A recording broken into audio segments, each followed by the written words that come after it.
Dios de poder. En el primer día, fíjense, está el testimonio del Bautista, ¿de acuerdo? El segundo día sigue hablando del testimonio del Bautista Jesús, versículo 29, 1:29.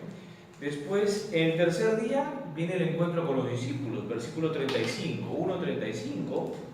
El cuarto día, 43, sigue el encuentro con los discípulos. Y después de 3 días, es decir, al séptimo día, viene el primer signo, que es el signo en Cana de Galilea. ¿Estamos? No tiene Biblia, ¿no? ¿Le podemos decir que nos preste? ¿Sí? ¿Tienen Biblias ahí? Sí, por favor, para que todos tengamos. Lo demás usted tiene, sí, todos tenemos, ¿no? Ya está. Entonces, miren, el primer... ¿no hay otra Biblia ahí? Sí. Ya. Usted tiene la suya, ¿no? Sí, tengo la latinoamericana. Perfecto. Pero leo la Muy bien. Ahora vamos a esperar aquí a que venga nuestro amigo. Eso. Entonces, en el séptimo día, fíjense ustedes, en el séptimo día viene el primer signo. ¿Estamos? Capítulo 2. Y, a ver, yo les dije la vez pasada que en el Evangelio habían algunos simbolismos, ¿no? ¿Se acuerdan? Bueno, pues aquí hay un simbolismo, 7. Claro, el número 7 en el Evangelio, el número 7 es un símbolo. No digo que no sea importante los 7 días, pero el número 7 indica plenitud. Entonces, en el último día, Jesús se está manifestando como el Mesías, el signo de Cana de Galilea. Pero ya veremos. Capítulo 2, entonces, miren, Cana de Galilea, ¿no es cierto? ¿Sí? Capítulo 2,13.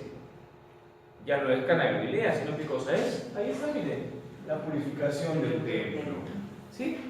Y después, miren, no hay ningún signo. El capítulo 3, miren. El capítulo 3, ¿qué cosa es? ¿Qué dice su Biblia? Jesús y Nicodemo, ¿ven? Un diálogo. En el capítulo 4, ¿qué ven? En los samaritanos, ¿ven? El testimonio en el Juan Bautista. Sí, bueno, también está dentro de, en cierto sentido, del capítulo 3 de Nicodemo, ¿no? Y después viene un segundo signo, miren, la curación del hijo del funcionario real, 4:46, ¿ven? Es decir, ¿por qué les digo esto? Porque estamos intercalando. No solamente son signos, son discursos, son encuentros que Jesús tiene. Y les digo algo, en toda la primera parte, Jesús a través de sus palabras y sus acciones quiere demostrar, quiere decirles que Él es el Salvador del mundo, el Mesías. ¿De acuerdo? Eso es lo que Jesús quiere decir. ¿Estamos bien, no? Por favor, me interrumpen en cualquier momento. Oiga, padre, está yendo muy rápido, no entiendo. Por favor, que no les dé vergüenza, ¿ya? Si nos da vergüenza, estamos mal, no se preocupen, ¿ya? Si no, no vamos a aprender nada. Padre, pero es que mi pregunta me avergüenza porque es muy simple. ¿Qué van a pensar? Que no sé nada. No me interesa, no se preocupen, ¿de acuerdo? No hay ningún problema. Somos aquí 8 personas y bueno, algunos más por allí. Y entonces no nos hagamos dificultades, ¿ya? En el libro de los signos encontramos estos signos prodigiosos, pero también encontramos discursos, encontramos encuentros de Jesús con algunas personas. Todo eso nos indica de que Jesús es el Mesías. A través de las palabras, a través de los gestos, se nos quiere enseñar que Jesús es el que tenía que venir al mundo para salvar a los hombres. ¿De acuerdo? ¿Estamos? ¿Preguntas? ¿Todas entendidas? Entonces, wow. Perfecto, muy bien, bendito sea Dios. Quiero creer que hemos entendido, ¿ah? Ya, muy bien. Ahora vamos a ir viendo algunos detallitos, ¿ya? Antes de ver el signo del capítulo 2, yo quisiera que vayamos a esto que se encuentra entre el 19 y el 34. ¿Estamos? Entre el 19 y el 34. Capítulo 1, 19 al 34. ¿Ya? Voy a quedarme con un pedacito nada más, ¿ya? Ya lo copiaron, ¿no? Sí, No le tomamos foto. Y ya está. Yo le voy a tomar foto. Digo, ¿para qué? Para orientarnos y para no perdernos. Ahí está. Vamos a tomar una fotito para la cámara. Capítulo 2. Capítulo 1. Digo, ¿por qué me interesa? Porque con esto vamos a desarrollar esta clase de diario. Muy bien. Voy a borrar. ¿Ya?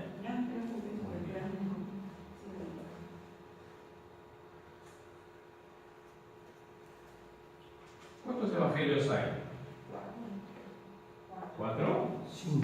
5, ¿no? Sí. ¿Seguro? No. 4. 4, ¿seguro? Sí. No. Sí. Uy, uy, uy, uy, uy. ¿Cuántos evangelios hay? Sí. 1. Claro, ¿Por qué 1? porque es el de Jesús. Claro, hay uno solo. Lo que sucede es que el evangelio de Jesús, la vida de Jesús, se cuenta de 4 modos distintos. Por eso se conoce como el evangelio según San Mateo. Evangelio según cómo lo cuenta Marcos, y ahora estamos viendo según lo cuenta Juan. Por tanto, le pregunto, ¿es el mismo evangelio? ¿Los 4 evangelios eran lo mismo o no? Sí, claro. De manera distinta, Pero de manera distinta, enfocando algunas cosas, mientras Mateo, Marcos y Lucas, que son los sinópticos, fijan una perspectiva, Juan fija otra. Pero hablamos de lo mismo, ¿sí o no? Claro, Jesús es el mismo. ¿Estamos? No nos agobiemos, ¿ya? Los 4 evangelios agotan todos los detalles de todo Jesucristo. No, porque como dirá Dei Verbum, no solamente la revelación se da por los evangelios, por la escritura, sino por la tradición también. Hay unos elementos de predicación oral que también transmiten cosas a Jesús. Así es. No abordan todos No. los detalles. Y Juan mismo lo dice, Padre. Claro, Juan 20, 30, 31. Miren, lo vimos la clase pasada. Todo lo vimos la clase pasada. Dice así, Juan 20, ¿alguien me puede leer Juan 20, 30, 31? A ver qué dice Juan 20, 30, 31.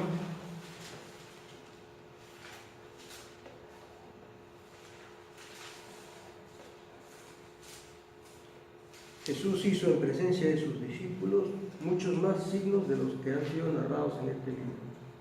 Estos han sido escritos para que ustedes crean que Jesús es el Mesías, el Hijo de Dios, y para que creyendo tengan en Él vida eterna. Es decir, ¿Jesús solamente hizo esos signos? Hizo más, solamente algunos que los evangelistas están consignando. ¿De acuerdo? Perfecto, entonces continuamos con nuestro itinerario y por favor quisiera que lean ahora Juan 1, 19, 34, ¿ya? Que leamos Juan 1, 19, 34 en silencio, ¿ya?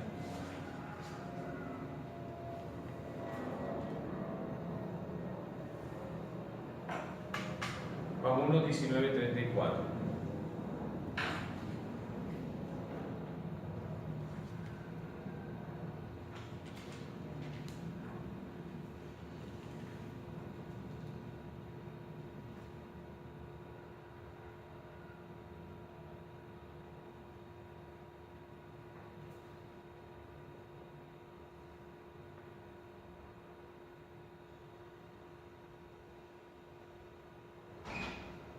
Juan 1, 19, 34.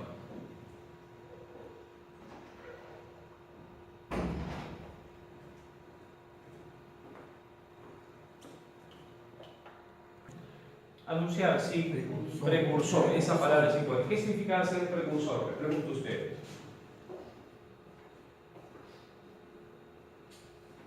¿Qué significa esta palabrita? Por aquí también llaman los precursores, ¿no? Por aquí. También allá en surco también llaman los precursores. ¿Qué significa eso? ¿Qué significa esos precursores? Preparar el camino, ¿no? Claro, ¿qué supone eso entonces? Antecede. Antecede, pero claro, antecede como que pone la alfombra, ¿no? ¿Se entiende? ¿Sí? Pues todas esas cosas se resaltan en los sinópticos. Pero en Juan, el evangelista prefiere resaltar otro detalle. ¿Y qué resalta? ¿Y qué significa testimoniar? Anunciar nada más. Dar razón. Afirmar. Interesante, exponer lo vivenciado, claro. Entonces, al cuarto evangelio le interesa sobre todo que Juan exponga lo que ha escuchado, lo que ve. ¿De acuerdo? Esta palabrita es muy importante en todo el libro el libro de los signos. Esta palabrita es muy importante. ¿Estamos bien? ¿Sí? Entonces, ¿qué importa? Uy, qué rico. Muchas gracias. ¿Qué importa de Juan el Bautista? ¿Que sea el precursor o que dé testimonio? Las dos cosas. Lo que pasa es que el cuarto evangelio resalta que, sobre todo el hecho de que da testimonio. ¿Estamos bien? ¿Estamos bien hasta aquí? ¿Sí? Ya ves que hay algunas... ¿Por qué les hago ese ejercicio? Puedo poner más cosas, pero me interesa sobre todo eso. Que vayamos ejercitándonos en el texto de Juan. Y nos damos cuenta que no es una narración común y corriente, ¿no es cierto? ¿Estamos? ¿De dónde le viene? He ahí el Cordero de Dios. ¿De dónde le viene esa palabra a Juan? Lo que importa es que le viene de lo alto, no sabemos de dónde. De lo alto de Dios. En el versículo 4, en el versículo 6 del prólogo decía, hubo un hombre, dice, ¿no? Enviado por Dios que se llamaba Juan. Este vino para un testimonio. Eso es lo que estamos viendo aquí en este contexto. ¿Estamos? Dígame. Una consulta. Muchas veces, bueno, más adelante también, cuando se escucha el yo soy en boca de Jesús, uno tiene que saber, ¿no? Sí, depende. Bueno, sí, según el contexto. Sí. Pero hay dos casos en que aparece yo soy, y no sé si también tiene esa implicancia. Por ejemplo, acá, el mismo Juan, en 1.23 dice yo soy. Después dice la voz que clama en el desierto, ¿no? Claro. Y también en unos capítulos posteriores, cuando cura al ciego y preguntan, ¿tú eras el que estaba ciego? Y dice, yo soy también. Claro, hay algunos momentos en los que sí es eso y en otros momentos en que no. Cuando hay un predicado, yo soy tal cosa, ¿no? O yo soy esa persona, digámoslo así, ¿no? ¿No? Como implícito, que no se refiere al nombre de Dios. Aquí, por ejemplo, no, porque mira, hay un predicado, yo soy voz que clama en el desierto. Más que el bautista se diga yo soy en cuanto a Dios, está diciendo, está identificándose, yo soy la voz. Ahí estamos diciendo, fíjense ustedes, ¿quién eres tú? Yo soy un estudiante. Ese predicado limita, ¿no? Yo le comentaba eso porque justo en el caso del ciego que comentaba, en los comentarios de la Biblia dice de que en ese caso, aunque está en boca del ciego, sí hace referencia a que es el mismo Dios que está hablando a través del ciego, o sea, Jesús que ahora está hablando a través del ciego. Dice en la Biblia de nuestro pueblo. ¿En qué parte exactamente? Dígame. Ahorita no tengo los versículos, pero tengo comentarios. Vamos a verlo cuando lleguemos al capítulo 9, ¿no? Ciego nacimiento. Sí, el ciego nacimiento. Ahí lo vamos a ver, ¿ya? Va a cerrar, pero igual de repente sí lo es. ¿Ya?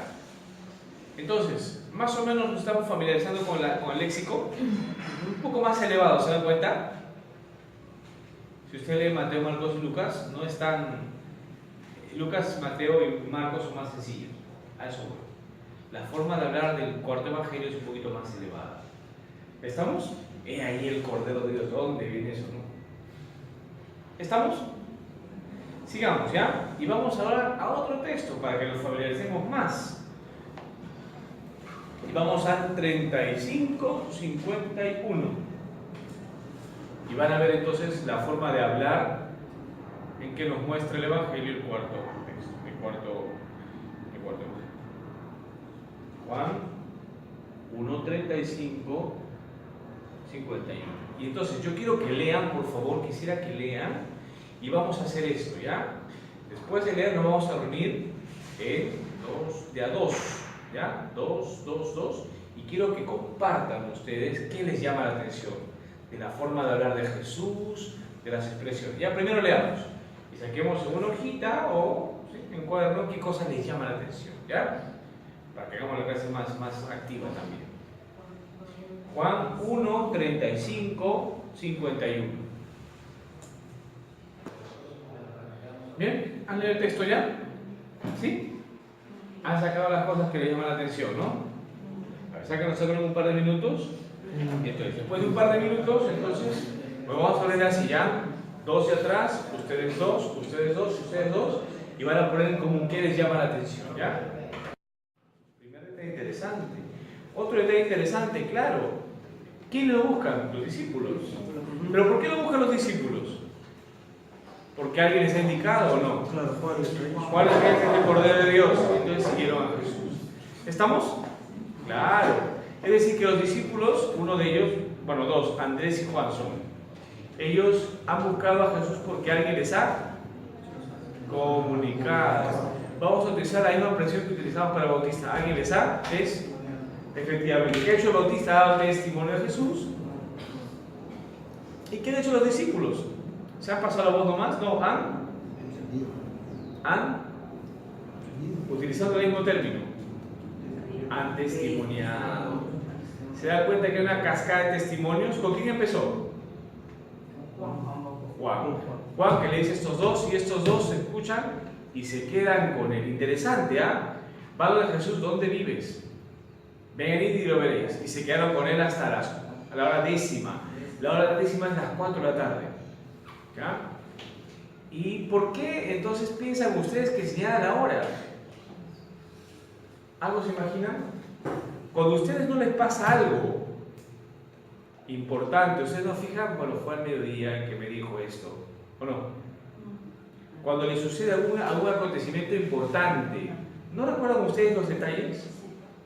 Según ustedes es casado, recordarán entonces cuando el esposo les dijo, oye, o la esposa, quiero ser tu esposa. ¿Recuerdan el día, no? El aniversario? ¿Qué es por hablar del aniversario? Recordar que algo pasó ya, ¿o no? Es decir, que la memoria del ser humano retiene algunos acontecimientos que son importantes, ¿o no? ¿Sí? Tendrán que preguntarnos, este encuentro del autor, Juan es el autor y Juan estuvo allí, fue muy importante a tal punto que marcó su vida. ¿Qué le marcó la vida? El encuentro con Jesús. ¿Estamos? ¿Se entendió la idea? El encuentro le ha cambiado, le ha marcado, a tal punto que recuerda incluso la hora. Es tan importante fijar la hora a él, porque le hace recordar el primer encuentro que tuvo con Jesús.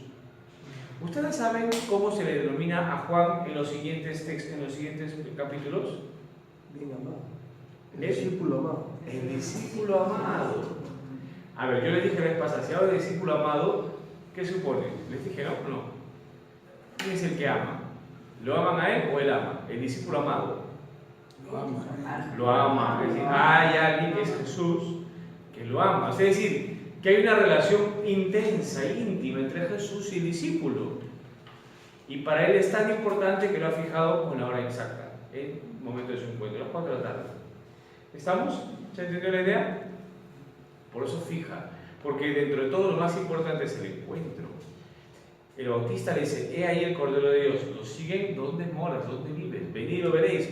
Fueron y se quedaron toda la noche, ¿ves? Aquel día. Fue muy importante. Era más o menos la hora décima. A esta hora más o menos tuve un encuentro con Jesús. Y estuve con él todo el día.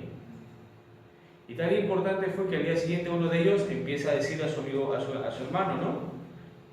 Le dice, hemos encontrado al Mesías, que es el Cristo. Y lo llevó donde Jesús. ¿Qué ha pasado con este apóstol? Este apóstol ha experimentado, ¿estamos? Ha creído y ha testimoniado. Eso grábense. Eso es lo más importante. Según el esquema del cuarto evangelio, para hablar de Jesús, para ser un discípulo, ¿qué hay que hacer? Lo primero, ¿qué hay que hacer? Testimoniar, no, antes. Escuchar, ver, experimentar. El discípulo es aquel que experimenta, escucha, mira, vive, está con Jesús, se es transformado y de ahí testimonio. ¿Estamos? Y fíjense, con esa clave, lean otra vez el texto y miren qué hace. Lean otra vez el texto en silencio. Lo que hace el bautista, lo que hace Andrés, lo que hace Felipe. A ver, léanlo y miren sobre todo a Bautista. 2, que vean lo de Andrés. 3, que vean el tema de Felipe.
Noten entonces que después ha visto su testimonio, ha visto al Espíritu bajar, ¿sí? Y entonces él ha visto y ha creído que es elegido, y ¿qué ha hecho después? Ha comunicado ¿a quién? Sus A discípulos. Jesús, no, ¿a quiénes eran los discípulos? Andrés y Juan. A Andrés y a Juan. ¿Se entendió el Bautista? 1. 2. Veamos entonces qué pasa con Andrés. Cuente. Busca a su hermano. ¿Y por qué? ¿Quién le avisó? Juan. Juan. Juan el Bautista. Sí, Juan. Le avisó. ¿Y qué pasó entonces con él? ¿Qué hizo Andrés? Y nunca lo encontraron. No, No, antes. Ay. ¿Qué hizo Juan? Perdón, Andrés estuvo con él toda la tarde, y después de estar con él, ¿qué hizo? ¿Comunicó a quién? A su hermano Pedro. A su hermano Pedro. ¿Estamos? ¿Y qué pasó con Felipe? A ver, cuéntenme. Ahí dice los dos discípulos. Bueno, pero uno, estamos hablando de Andrés, Juan todavía no se dice nada de él, ¿no? No, claro, pero los dos fueron detrás de él. Sí. Los dos. Sí, pero yo les pregunté de tres. El Bautista, de Andrés y de Felipe. Por eso, a Juan el joven lo dejamos un costado. Ese después. 2. Entonces, Felipe, ¿qué pasó con Felipe? Volvió con Felipe y le dijo, No, yo voy a hacer la pizarra, no se preocupen, ¿eh?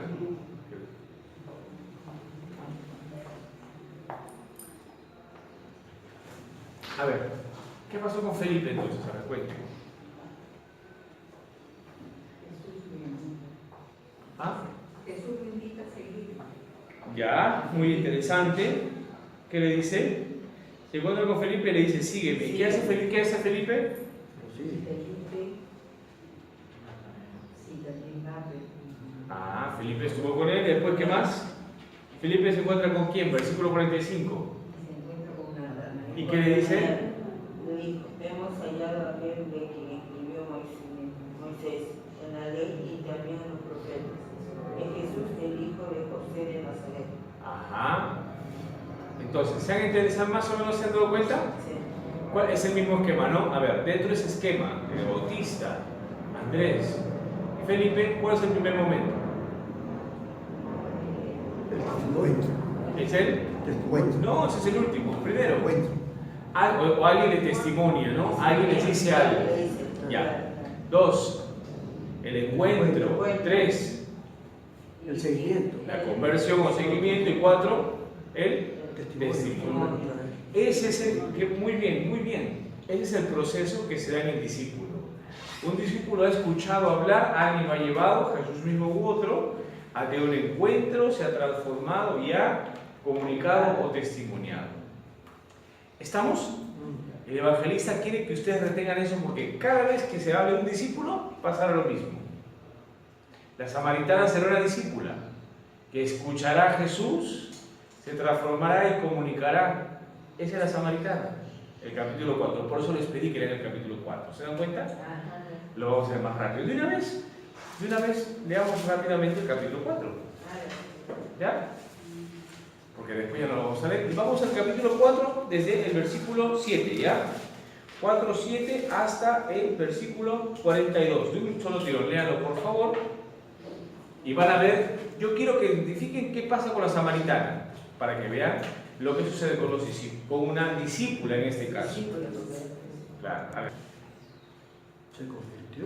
Efectivamente, pero ¿cómo se convirtió? Claro, ¿es una discípula o no? Sí.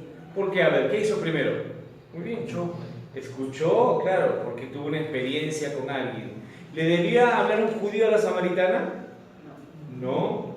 Los judíos no se hablan con los samaritanos, y menos con una mujer, olvídense, ¿no? En la mentalidad de la época, una mujer así de estas rechazadas no se habla. Y Jesús se atrevido le dice, dame de beber, ¿cierto? ¿Jesús sabe lo que va a hacer o no? Definitivamente sí sabe lo que va a hacer. Y si supiera, le dice una serie de cosas, ¿no? Y entonces la samaritana ha escuchado, ha experimentado. Jesús le empezó a adivinar su interior, que esta mujer tiene varios maridos. Y después otro tipo de cosas adentro, hasta que la mujer se que venía el Mesías. Aquí está. ¿Y qué pasa después de que Jesús dice, es el que está contigo? Deja su cántaro, que era lo más importante para ella, y se va a hablarle a los otros paisanos. Y aquí está el resumen, miren, lean por favor, 39 al 44. 2. Muchos samaritanos de aquella ciudad creyeron en él por las palabras de la mujer que atestiguaba. Le ha dicho todo lo que he hecho. Cuando llegaron donde él, los samaritanos le rogaron que se quedara con ellos. Y se quedó allí 2 días. Y fueron muchos más los que creyeron en sus palabras. Y decían a la mujer: mira, ya no creemos por tus palabras, que nosotros mismos hemos oído y sabemos que este es verdaderamente el Salvador del mundo. ¿Se dan cuenta? Es decir, la samaritana es discípula porque ha escuchado, ha experimentado, ha cambiado y ha testimoniado. ¿Está bien? ¿Sí? Muy bien. Volvemos a nuestro capítulo 1. Entonces, para terminar esta primera parte, preguntarles a ustedes, ¿qué es? A ver si os ha quedado claro. Yo feliz, el objetivo era que conozcamos quién es un discípulo. ¿Qué pasa en el discípulo? A ver. Para que sea discípulo, X, Aníbal, Julieta, no sé, o uno de ellos. ¿Qué es importante? En primer lugar, escuchar, no necesariamente. Bueno, que alguien nos diga algo de Jesús. ¿Qué más? Experimentar un encuentro. Puede ser verbal, visual, estar con él. 2. ¿Qué pasa en el discípulo? Escucha, se encuentra. 3. Cree, se transforma. Y 4. Testimonia. ¿Se dan cuenta? Eso es lo que quiere enseñarles el apóstol. Para empezar, de lo que es un discípulo. Eso le pasa a la samaritana y le va a pasar a otros más en el Evangelio. Pero me interesa sobre todo esto en primer lugar, para que entendamos que en el libro de los signos hay este detalle. ¿Estamos? Muy bien. Debo decirles un detalle, que cuando Jesús propone y comunica, a veces uno lo escucha y otros no lo escuchan. El prototipo de quien lo escucha es el discípulo. El prototipo del incrédulo es el judío. ¿Estamos? ¿Hasta aquí estamos bien? Eso es muy importante, ¿ya? Creo que yo me doy por satisfecho. Hemos hecho un poquito de ejercicio para darnos cuenta quién es un discípulo. Y así como Juan les está hablando a los hombres de su época, el evangelista Juan también nos está hablando a nosotros. Porque si queremos ser buenos discípulos o buenos cristianos, ¿qué hay que hacer? Antes de testimoniar, hay que tener un encuentro. Un cristiano que no tiene un encuentro con Cristo, ¿se podrá llamar cristiano? No. Una lección muy importante para nosotros, ¿se dan cuenta? Yo soy cristiano y no tengo encuentro con Cristo, estoy en la calle. Seré cualquier otra cosa menos cristiano. ¿Hasta aquí bien? Un comercial y volvemos, ¿ya? No, mejor todavía, ¿ve? ¿Por qué a las 4 de la tarde? Ahora de encuentro. Es una importante, que les queda grabado, ¿no? Las 4, sí. Y entonces faltaba una cuestión para ponerlo a los discípulos. Jesús le cambia el nombre. ¿Qué significa en la tradición judía? ¿Qué significa cambiar el nombre? Significa que quien pone los nombres tiene una cierta posesión contra de la otra persona. ¿De acuerdo? Y por otro lado le da una misión. Es mantener una relación cercana y dar una misión. Cefas es piedra. Mateo 16 dice: tú eres Pedro y sobre esta piedra edificaré mi iglesia, ¿no? ¿Sí? ¿Recuerdan? Bueno, pues Cefas, piedra. Está cambiando el nombre porque le está estableciendo una relación personal con él, le cambia y le da una misión. ¿Ya? Muy bien. Entonces, a petición de nuestro... Eso no todavía. Es lo que vimos. Ya, ese pedacito. Vamos a ver entonces, termine de copiar y vamos a ver ahora 2 signos. ¿Ya? Discípulo.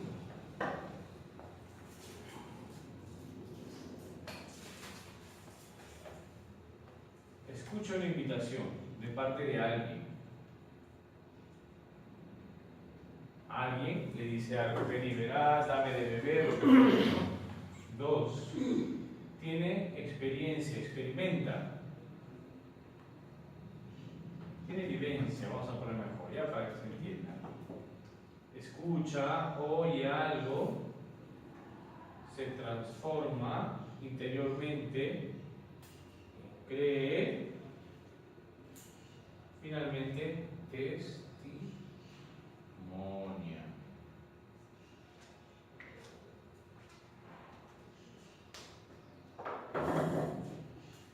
El incrédulo, para completar la idea, el prototipo de los incrédulos son los judíos. Escucha invitación, en cierto sentido, no es que le van directamente, pero y simplemente no creen. El prototipo de los incrédulos son los judíos. Frente a una manifestación de Jesús, el discípulo cree y el judío no cree, incrédulo. Y el discípulo no es capaz de ver, el judío no es capaz de ver más allá de lo evidente. ¿De acuerdo? Bien, entonces, voy a orar ya, ¿no? Perfecto, vamos al capítulo 2. En el capítulo 2 vamos a ver el episodio de Caná de Galilea. En esa segunda parte vamos a ver entonces Caná de Galilea y vamos a ver, ya pasamos el 4, vamos a ver lo que dice el capítulo 6. Pero primero vayamos rápidamente a Caná de Galilea. Y ahí también me interesa, por favor, que resalten algunas cosas llamativas para ustedes. 2 del 1 hasta el versículo 11.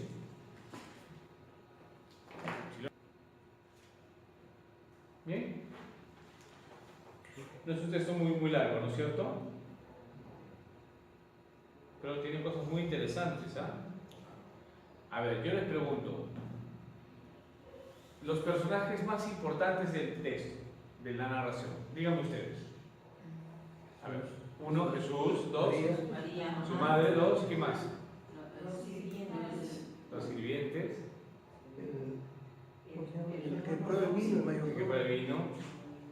Miren lo que me están diciendo, ¿ah? Está bien, le doy la razón, pero, a ver, ustedes dicen que los protagonistas de la narración, Jesús, la madre, los sirvientes, el maestresala, ¿sí? Los apóstoles. Bueno, los apóstoles al final, sí, sí. La novia. No está el novia. No está el novio. La novia, el novio. Pero, a ver, yo les pregunto, ¿realmente es importante el novio? Bueno, sí, porque No, pero les pregunto. No. O sea, a ver, está bien, están bien ustedes, esos son los personajes, pero en una boda normal, les pregunto, ¿cuáles son sus personajes? Díganme. Los novios, ¿están los novios? No. ¿Qué más? Invitados también. Bueno, ¿qué oficial? En fin, ya. Pero los novios por lo menos, ¿no? ¿O no? Los padres, en fin, ¿no? Jesús, ¿no? ¿Por qué les digo esto? Porque es un matrimonio raro, ¿o no? ¿Sí? Sí, o al menos contado. Es más, ¿se narra la boda? No. ¿Qué se narra? ¿La celebración? No. Eso, falta de vino. ¿Se dan cuenta? ¿Se dan cuenta o no? ¿Nunca se han puesto a pensar en eso? Es un matrimonio raro. No, el matrimonio no es raro, el matrimonio es normal. Lo que pasa es que...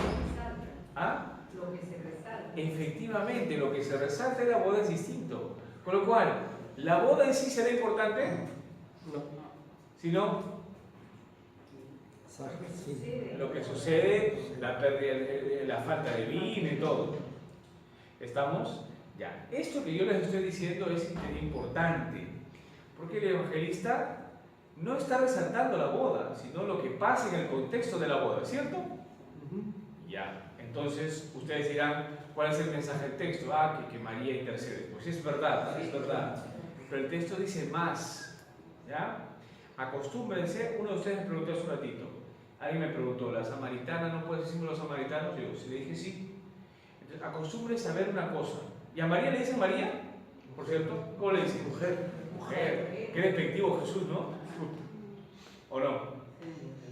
O sea, es decir, que hay cuestiones que en la lectura normal nos llevarían a esto, ¿no? ¿Qué pasa? ¿Cierto? Es que aquí voy al tema, no es un matrimonio, o mejor dicho, lo más importante del texto no es el matrimonio, sino lo que sucede en el matrimonio. En el contexto de la boda pasa algo, ¿no es cierto? Jesús, que trae la alegría y tal, ¿no? Ya, pero el evangelista, yo les expliqué en la primera clase, dice más de lo que ustedes y yo estamos pensando ahorita. Dice más, en el contexto El contexto es la boda. Contexto, una boda. No hay agua, no hay vino, no vino. No hay vino, ¿no es cierto? Y entonces, ¿qué es lo que sucede? Jesús convierte el agua en vino. Jesús convierte el agua en vino. ¿Sí? Pero esto no es importante. Entonces, lo más importante no es la boda. Ahora, yo debo decirles que este texto tiene, cuando ustedes se encuentren en un texto del cuarto evangelio, estas anomalías, es porque el evangelista quiere que ustedes vean un sentido más profundo. Entiendan lo que les estoy diciendo. Cuando ustedes lean los textos y vean algunos vacíos, es porque el evangelista quiere hacerles entender otra cosa, un sentido más profundo del tema. Aquí en realidad vemos una boda, pero miren ustedes, lo que se quiere tratar no es la boda. La boda, ¿ya? Para el lenguaje judío, porque somos judíos, significa otra cosa. ¿Alguno de ustedes me podrá decir algo? De repente alguno sabe. ¿Qué? Sí, miren, paréntesis. Los judíos, ya los del pueblo elegido, tenían diferentes formas de hablar de la alianza. ¿Sabe lo que es la alianza? ¿No es cierto? Dios, pueblo, Moisés, ¿sí? Entonces, de modo gráfico, los del pueblo elegido tenían varios modos para referirse con figuras, ¿no?, cotidianas a la alianza. El primer modo que ellos tenían para hablar simbólicamente de la alianza es a través de la boda. Según la imagen del pastor rebaño. Esta es otra forma, las más importantes. ¿Estamos? Entonces, el texto dice más de lo que ustedes creen. No está pensado en un matrimonio normal, está pensado en esa imagen. ¿De acuerdo? Entonces, cuando se celebraba, es curioso porque el primer milagro, sucede en el contexto de una boda. Entonces, no pensemos que es boda simplemente, no es una alianza.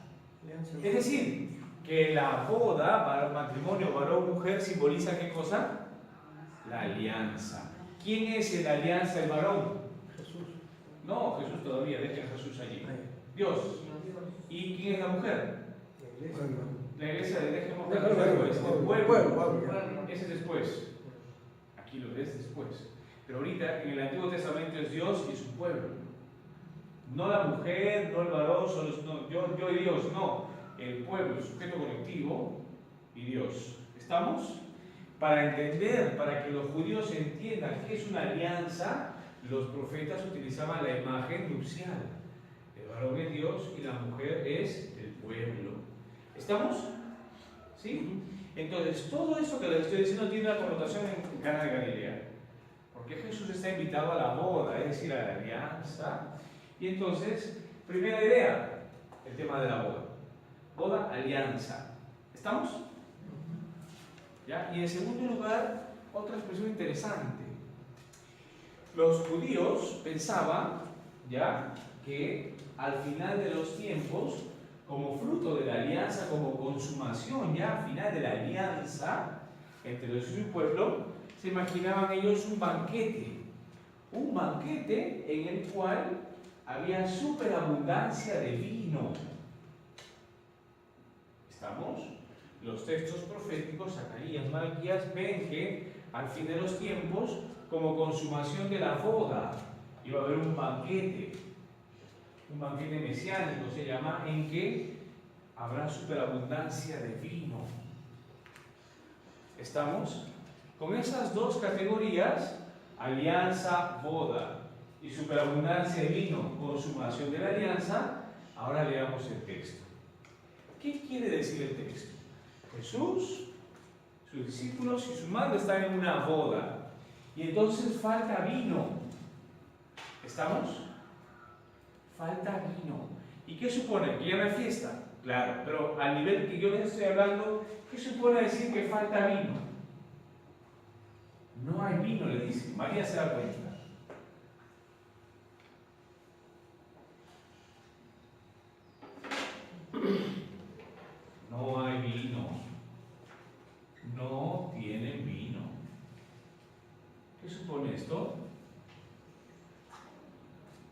si yo les estoy diciendo hace un momentito, que al final del banquete, la alianza de Israel con su pueblo, con Dios, hay superabundancia de vino, en ese contexto no hay vino, ¿qué significa? Que no hay, pues, que la alianza no puede dar a qué cosa? Fruto. A su consumación. Claro, ¿se entendió? Claro, entonces, es un poco curioso, ¿no? Y no da, digamos, alegría. Efectivamente, alegra. ¿Estamos? Entonces, la alianza que está planteándose no va a llegar a su consumación. María le está diciendo. ¿Estamos? ¿Sí? ¿Y qué hace Jesús? Transforma el agua en vino. ¿Qué significa? Que cuando miren lo que dice el versículo 11, versículo 11, perdón, pero dice, todos sirven primero el vino bueno y cuando ya están bebidos el inferior, pero tú has guardado el vino bueno hasta ahora. Entonces hay mucho vino, ¿no? Son 6 tinajas, 6 barriles de vino que Jesús transforma, el agua en vino, y un vino buenísimo. ¿Qué supone que está diciendo el texto? Que Jesús permite qué cosa, que haya mucho vino, sí, pero que Jesús ¿qué permite? Con Jesús La consumación. se consuma la alianza. Claro. ¿Se dan cuenta el lenguaje oculto que hay detrás? A eso se refiere el texto. El texto está diciéndoles que la alianza va a llegar a su consumación cuando ¿quién actúe? Cuando actúe Cristo. Con Cristo llega la consumación de las promesas de Dios, a fin de cuentas. ¿Estamos? Pero eso se entiende con esas dos claves. ¿Cuáles son las dos claves? Entender la boda como ¿qué? Como sinónimo de la alianza y entender que al fin de la alianza, para terminar y llegar a toda plenitud, ¿qué hay que ver? Superabundancia de vino. Nosotros nos es difícil entender eso, ¿no es cierto? Claro, si no les decía eso no lo entendíamos, ¿no es cierto? Y ahora yo les pregunto, ¿hacia quiénes va dirigido el cuarto evangelio? ¿Cuáles son los destinatarios de Juan?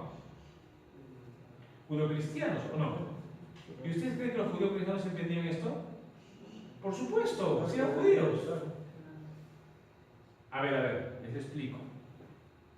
Ustedes y yo sabemos un lenguaje, ¿no es cierto? En la actualidad manejamos una serie de códigos. Hay una feria y ahorita y estamos hablando con un señor de Italia. Claro, yo le empiezo a hablar de ceviche, hasta ahí nomás. Son palabras que nosotros entendemos, pero que ellos los europeos no entienden, ¿no es cierto? ¿Sí? Si les hablamos ahorita de melcochita, por ejemplo, les hablamos de bargallosa y les hablamos, pues no sé, de esto de guerra.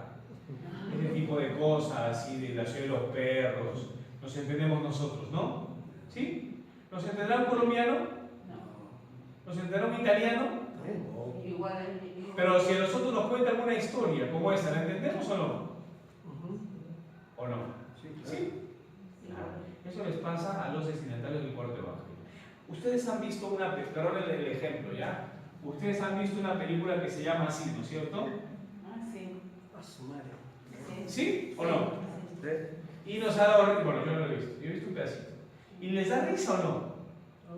Más o menos. ¿Entienden el lenguaje o no? Sí, claro. Mucha jerga peruana, claro, pero a ver, hagámosle esto a un brasileño. Se va a reír y no entiende. ¿O no? Háganle ver esto a un alemán, ¿entenderá?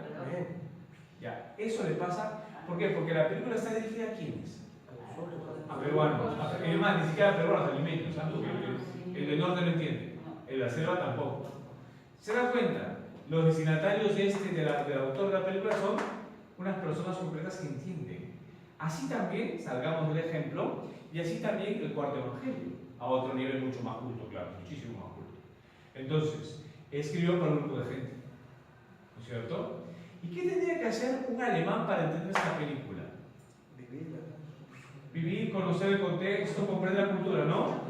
Sacamos el ejemplo y para entender la Biblia, para entender el cuarto evangelio, ¿qué tenemos que entender? Su contexto. Por eso, a nosotros nos es ajeno el contexto, ¿no es cierto? ¿Quién va a pensar que varón y mujer, vino y todo? Nos es difícil, pero ellos lo entienden perfectamente. ¿Estamos bien? Moraleja, ¿qué tenemos que hacer para entender el cuarto evangelio y no sufrir tanto? Conocer el contexto, conocer. ¿Se dan cuenta? Me parece, he entendido más o menos. Entonces, para el contexto de ellos saben perfectamente que la boda supone hablar de la alianza. ¿Ustedes han leído un texto en la Biblia que se llama el Cantar de los Cantares? ¿Sí? Hay un texto en el Antiguo Testamento, ¿no? ¿Alguien sabe qué es el Cantar de los Cantares? Que creo que cuenta más o menos. Una historia de amor entre quiénes? Entre dos personajes, ¿no es cierto? Claro, y ustedes dirán, entonces la enseñanza es el amor humano, ¿no? Pues yo le digo, no. No, porque va dirigido a judíos. ¿Y qué piensan los judíos cuando hablamos del amor humano, varón y mujer? Lo que les he hecho ahorita. Con lo cual, el texto del Cantar de los Cantares, ¿qué está contando? Está cantando la alianza de relaciones que hay entre el hombre y una mujer. El hombre que escapa, que la mujer que huye. Todo eso que ven en el Cantar de los Cantares es eso. ¿Estamos o no? Les digo estas cosas para que entendamos entonces cuál es la mentalidad de los hombres de la época. Para ellos, cada vez que se habla de varón y mujer en los profetas, ¿se está hablando del varón y la mujer? No, se está hablando de lo que significa. Es decir, ¿se está hablando de qué? De la alianza. Nunca lo duden, ¿ya? ¿De acuerdo? Entonces, ¿ustedes no creen que Juan estaría utilizando también ese lenguaje? Sí, claro. Claro. Por eso cuando Juan habla de la boda, ellos entienden perfectamente que no se habla del varoncito y la mujercita. No. ¿Se está hablando de qué? De la alianza. Al primer siglo se da el contexto de una boda, es decir, de la alianza. ¿Estamos? ¿Más o menos? ¿Más o menos? Sí. A ver si entendemos un poco. Luego otro ejemplo, ¿ya? Si en realidad en el Antiguo Testamento la boda supone hablar de alianza, ¿qué supone hablar de adulterio? Idolatría. ¿Se entiende o no? ¿Por qué? Porque si el varón y mujer es matrimonio, el adulterio que supone que alguien saca la vuelta y el fintiente no va a ser el varón, en este caso porque el varón es Dios. La mujer en este caso, ¿no? La mujer está sacando la vuelta. ¿Y qué supone? ¿Que la mujer engaña al marido? No, supone que el pueblo busca a otro marido, es decir, a otro Dios. Eso se llama idolatría. ¿De acuerdo? ¿Sí? Entonces, cuando ustedes vean en el Antiguo Testamento adulterio, está hablando de la idolatría. Y si se habla de prostitución, interesante el tema. Si se habla de prostitución, ¿de qué se está hablando?